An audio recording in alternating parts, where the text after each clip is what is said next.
창세기 6장 13절부터 22절 하고요. 이어서 히브리서 11장 7절 말씀, 오늘은 두 군데 말씀을 보겠습니다. 먼저 창세기 6장 13절부터 22절 말씀. 하나님이 노아에게 이르시되 모든 혈육 있는 자의 포악함이 땅에 가득하므로 그 끝날이 내 앞에 이르렀으니 내가 그들을 땅과 함께 멸하리라.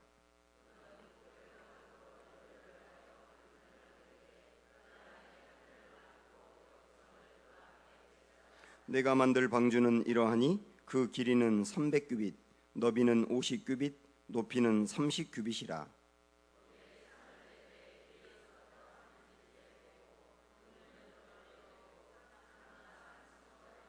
내가 홍수를 땅에 일으켜 무릇 생명의 기운이 있는 모든 육체를 천하에서 멸절하리니 땅에 있는 것들이 다 죽으리라.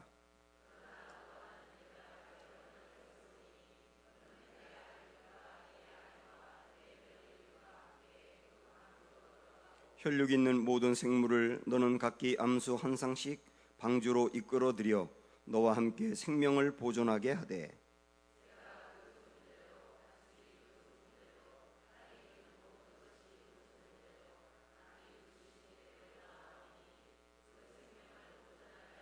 너는 먹을 모든 양식을 내게로 가져다가 저축하라. 이것이 너와 그들의 먹을 것이 되리라. 노아가 그와 같이 하여 하나님이 자기에게 명하신 대로 다 준행하였더라. 아멘. 히브리서 11장 7절입니다. 신약성경 365쪽.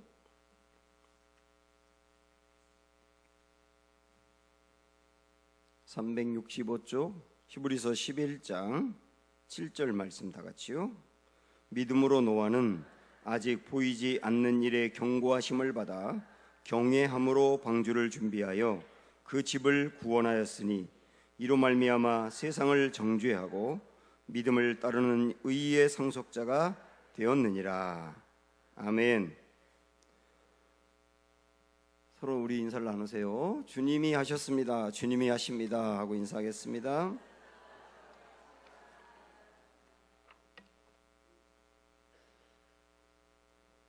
네. 세상에 죄악이 극에 달했을 때 하나님이 이제 심판을 하십니다. 근데 이 심판이라고 하는 것은 죄악에 대해서 멸하는 심판이기도 하지만 의인에 대해서 구원하는 심판이기도 한 겁니다. 그래서 세상은 멸하지만 노아와 그의 가족은 하나님이 건져내기 위한 심판이에요. 그래서 이 심판은 노아에게 이제 방주를 만들라라고 하는 것으로 이제 대비하게 하는데, 이 방주를 만들라라고 하는 게 하나님의 그 어려운 명령인데요, 그게 노아에게 부담을 준다거나 물을 통제하기 위함이 아니고 노아를 위해서 주신 겁니다. 14절 말씀을 한번 보시면, 자 보세요. 시작.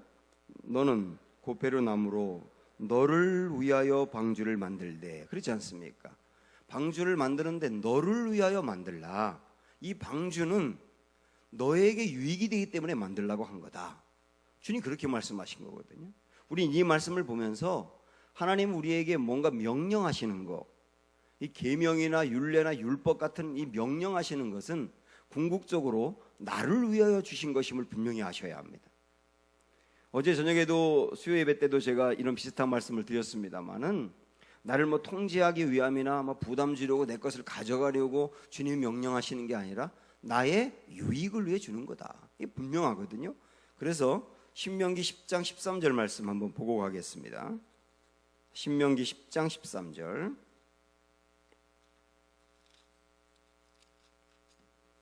(278쪽) 신명기 10장 13절.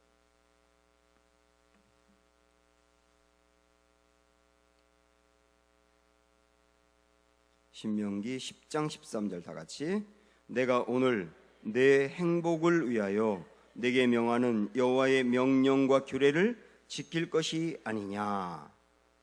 여호와의 명령과 규례를 왜 주셨다고요? 우리의 행복을 위하여. 행복을 위하여.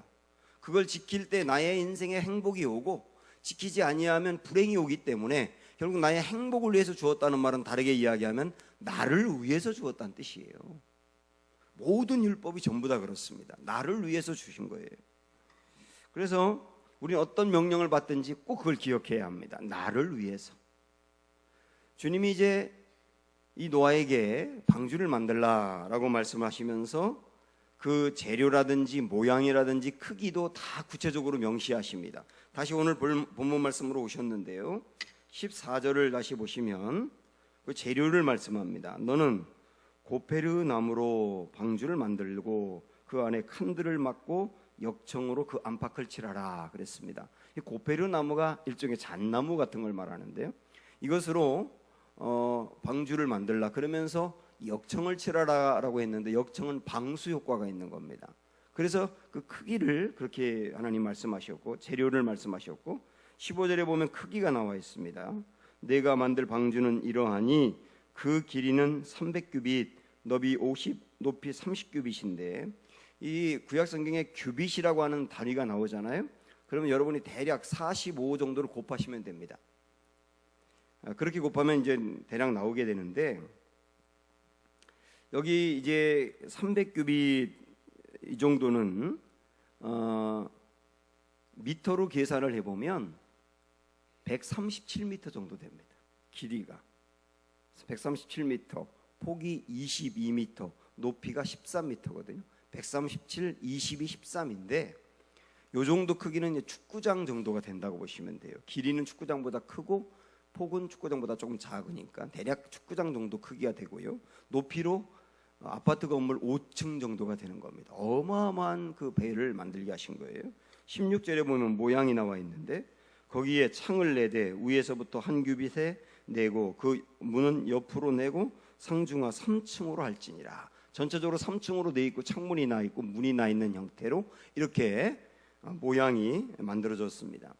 그래서 어떤 분들은 과연 이 정도 크기의 배를 그때 당시에 만들 수 있었을까 이렇게 의구심을 제기하는데 이 방주는 뭐 어딘가 이렇게 빨리 달려가 가지고 뭐 도착하려고 만든 게 아니고 그냥 배에 물 위에 떠 있으면 되는 거예요.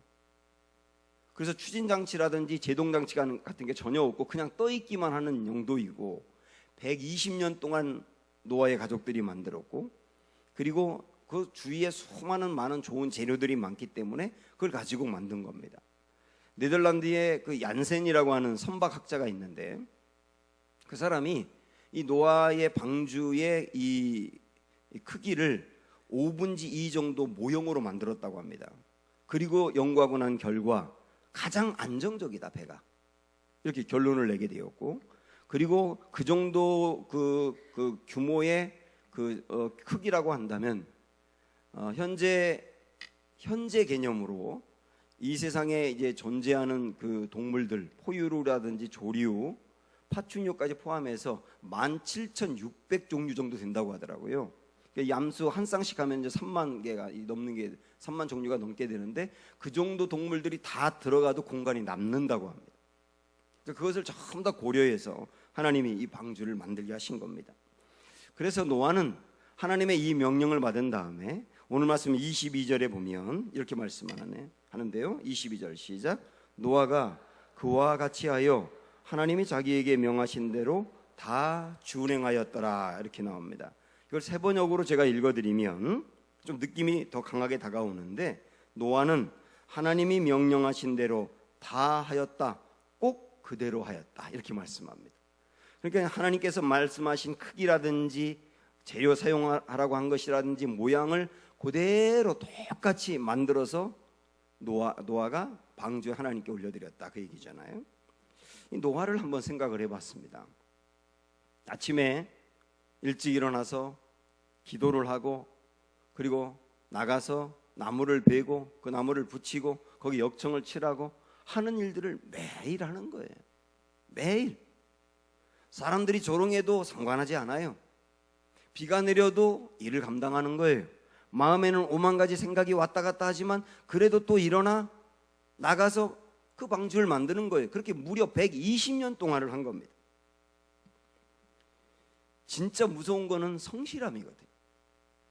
조금 다른 얘기지만 아웃라이어라고 하는 책이 있는데 그 책에 보면 세계 각 분야에서 성공한 사람들의 이야기를 이렇게 하나의 원칙으로 만들었는데요. 그래서 말하는 원칙이 뭐냐면 1만 시간의 법칙이라고 하는 원칙을 만들어냅니다. 어느 분야든지 그 분야에서 성공한 사람은 그 일을 꾸준히 1만 시간을 채웠을 때 전문가가 되기 시작하더라는 거예요. 그래서 하루에 3시간, 일주일에 20시간, 그 1년에 10년 동안 꾸준히 하게 되면 1만 시간 정도가 되거든요, 대략. 그래서 교향곡의 그 아버지라고 하는 모차르트 같은 경우도 10년 동안을 꾸준히 교향곡에 대해서 깊이 준비하고 연습한 다음에 작품을 만들어내기 시작했고, 빌 게이츠 같은 경우는 하루에 8시간씩 컴퓨터 연구를 했다고 그래요. 그리고 1만 시간이 채워졌을 때 그 분야에서 두각을 나타내기 시작했고, 비틀즈 같은 경우도 10년 동안 꾸준히 그 노래를 계속 준비한 다음에 세상에 뜨기 시작한 거거든요. 그러니까 모든 일들에 그냥 되는 건 아무것도 없다, 1만 시간을 채워야 된다는 얘기인데, 저는 이 책이 의미가 있더라고요. 노아도 하나님 하라고 한 일을 꾸준히 120년 동안 어마어마하게 긴 기간 동안 계속 묵묵히 감당을 한 거예요. 그러나 사실 하나님의 말씀대로 준행한다는 것, 그 말씀대로 순종한다는 것은 굉장히 수고스러운 일입니다. 왜냐하면 그 배를 한 번도 본 적이 없는데 만들어내는 게 보통 일이 아니고, 나중에 이제 많은 그 동물들을 방주 안으로 집어넣으면서 그들이 먹을거리를 준비하라고 그랬거든요. 그 먹을거리를 준비하는 건 또 얼마나 어려운 일입니까? 사람들의 조롱이 있기 때문에 그걸 견뎌내야 되고요, 마음에 드는 여러 가지 갈등과 고민도 이겨내야 되거든요. 수많은 수고가 있단 말이죠. 그러나 그거를 하나하나 이겨내면서 결국은 방주를 만들었던 겁니다. 그런데 여기서 우리가 하나 알아야 될 것은 뭐냐면, 노아가 이 방주를 만들어내는 과정에서 노아도 정말 고생하며 수고를 했지만 결국 하나님이 하게 하셨다는 거예요. 하게 하셨다는 거예요. 만약에 노아에게 너 길이 137m, 그 다음에 너비 22m, 높이 13m 되는 배 만들어, 이러고 주님이 끝났다면 도저히 만들 수 없잖아요. 그것을 하나님께서 크기뿐만 아니라 여러 가지 모양이라든지 방법까지도 다 구체적으로 제시하시지 않았습니까? 그리고 그걸 만들 수 있는 지혜도 주셨을 거예요. 성막을 만들 때도 한 번도 본 적이 없는 성막을 만들 때 하나님이 지혜를 주셨다고 그랬거든요. 그 지혜를 부어주어서 결국 되게 한 것처럼 노아에게도 그리하셨을 겁니다. 그래서 제가 한번 생각을 해봤는데, 만약에 하나님이 노아에게 너 세상에 다니면서 모든 동물들 한 쌍씩 다 데려와, 그리고 방주에 집어넣어, 그랬다면 이거 어떻게 하냐고요. 호랑이에게 오라고 하면 오냐고요. 호랑이가, 우리 집 강아지는 오라고 해도 안 오던데.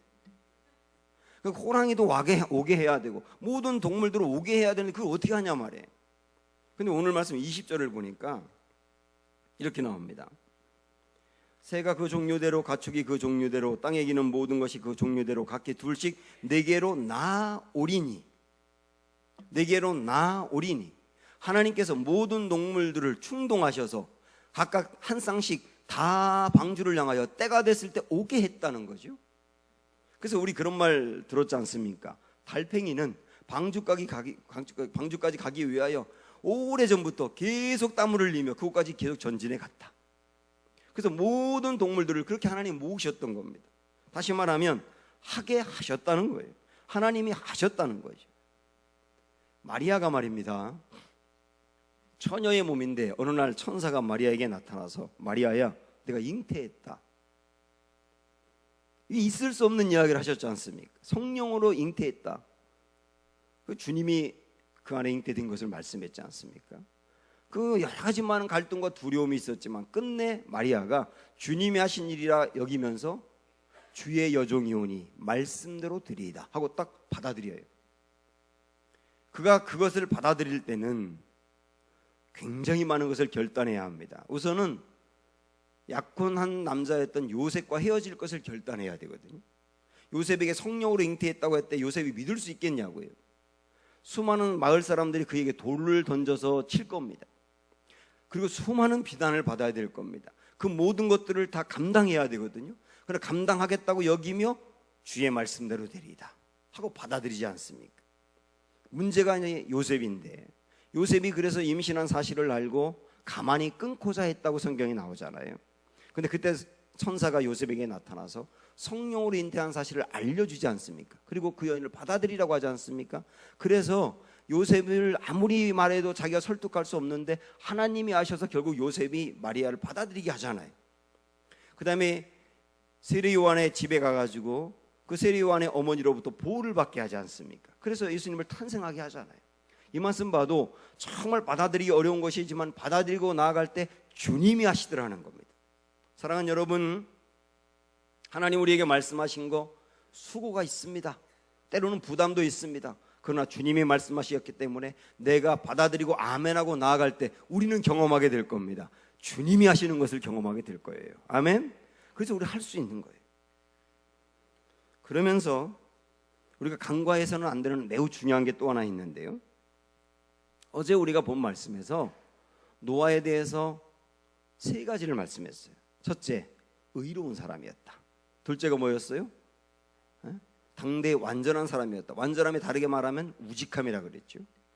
그리고 세 번째가 뭐였습니까? 하나님과 동행했다라고 나왔는데, 거기서 세 번째 말씀했던 하나님과 동행했다라고 하는 게 하나님과 동행하는 삶을 꾸준히 살았기 때문에 사실은 의롭고 우직함을 유지할 수 있었던 거예요. 그래서 이 하나님과 동행하는 것이 저는 세 가지 중에 제일 중요하다고 보는데, 그가 하나님과 꾸준히 동행하니까 방주를 만드는 일도 중요하지만 하나님과의 관계와 동행이 더 중요하니까 꾸준히 그 일을 했을 때 흔들리던 마음을 하나님이 잡아주시는 거예요. 동행할 때. 그 다음에 비난을 들어가지고 그만둘까 했던 마음을 다시 불러일으켜 세워서 할 수 있는 힘을 주시는 거예요. 그리고 동행할 때 지혜를 주시는 거예요. 그래서 결국은 동행하다 보니 하나님이 그 마음을 담대하게 하셔서 하게 하셨다는 거죠. 그러므로 사랑하는 여러분, 우리가 주님의 말씀을 들었을 때 이것을 순종해 나가는 과정이 절대 쉽진 않지만, 그러나 매우 중요한 거, 순종도 중요하지만 동행이 더 중요할 수 있다는 거 여러분 아십시오. 동행하면 순종할 힘을 얻는다. 동행하면 주님이 하게 하신다. 이걸 우리가 기억하고 나가야 되는 거예요. 그런데 오늘 우리가 두 번째 읽었던 히브리서 11장 7절의 말씀을 보면, 거기 한번 다시 한번 보시겠어요? 자, 7절 읽어봅니다. 시작. 믿음으로 노아는 아직 보이지 않는 일에 경고하심을 받아 경외함으로 방주를 준비하여, 이렇게 나옵니다. 경외함으로 방주를 준비하여. 그러니까 그가 하나님 말씀에 순종함으로 방주를 만드는 것을 히브리서 11장 7절에서는 뭐라고 표현하냐면 하나님을 경외했다고 표현합니다. 그러니까 이 말씀을 이렇게 연결을 해보면 하나님의 말씀에 순종하는 것이 하나님을 경외하는 것이다라고 하는 것을 알 수 있어요. 조이 도우손이 여호와를 경외하는 마음이라고 하는 아주 좋은 책을 썼는데, 거기에 보면 여호와를 경외하는 것은 성도들이 가져야 될 덕목 중에 가장 중요한 것이다 이렇게 이야기하면서 여호와를 경외한다는 게 뭐냐, 크게 두 가지를 말합니다. 제가 시간 관계상 이거 읽지 않겠습니다만은, 첫 번째 잠언서 8장 13절의 말씀을 인용하면서 거기서 뭐라고 얘기하느냐면 여호와를 경외하는 것은 악을 미워하는 것이다. 그렇게 말씀하거든요. 여호와를 경외하는 것은 악을 미워하는 것이다. 그래서 여호와를 경외한다는 것은 악을 멀리하는 정도가 아니라 미워하는 거다. 이게 여호와를 경외하는 거다 이렇게 말하고요. 두 번째 여호와를 경외한다는 것을 말라기 2장 5절의 말씀을 인용하는데, 레위와 세운 나의 언약은 생명과 평강의 언약이라 그러면서 내가 이것으로 그에게 준 것은 그로 경외하게 하려 함이라 이렇게 말씀합니다. 이게 무슨 뜻이냐면 하나님이 우리에게 지켜야 될 말씀을 주신 것은 말씀을 지킴으로 하나님을 경외하게 하려고, 이런 뜻이에요. 그걸 또다시 말씀드리면 여호와를 경외한다는 게 뭐냐? 말씀을 지키는 것이다. 그렇게 정리를 하고 있습니다. 그러니까 우리가 하나님의 말씀을 준행하고 지키는 것이 곧 여호와를 경외하는 것이 되는 거예요. 노아는 하나님의 말씀을 지킴으로 여호와를 경외했습니다. 아까도 말씀드렸지만 절대로 이 방주 만드는 것은 쉬운 일이 아니었거든요. 하나님이 노아에게 노아야, 내가 홍수로 세상을 심판할 거다. 있을 수 없는 얘기잖아요. 그래서 너는 방주를 만들어라. 120년 동안 만들어라. 너무 먼 얘기잖아요. 그 방주를 만들라는 것도 본 적이 없는 거잖아요. 그래서 정말 어려웠던 거예요. 그러나 그가 그럼에도 불구하고 방주 만드는 일을 계속할 수 있었던 것은 여호와를 경외함으로. 여호와를 경외함으로. 제가 이전에 특별 새벽기도 드릴 때도 한번 그런 말씀을 드린 적이 있어요. 이스라엘 백성들이 요단강을 건너갈 때 만약에 제사장들이 요단강을 향하여 이렇게 전진해 갔는데요, 요단강 다 건너고 끝까지 건너야 되는 그 끝을 봤다면 들어가지 못했을 거예요.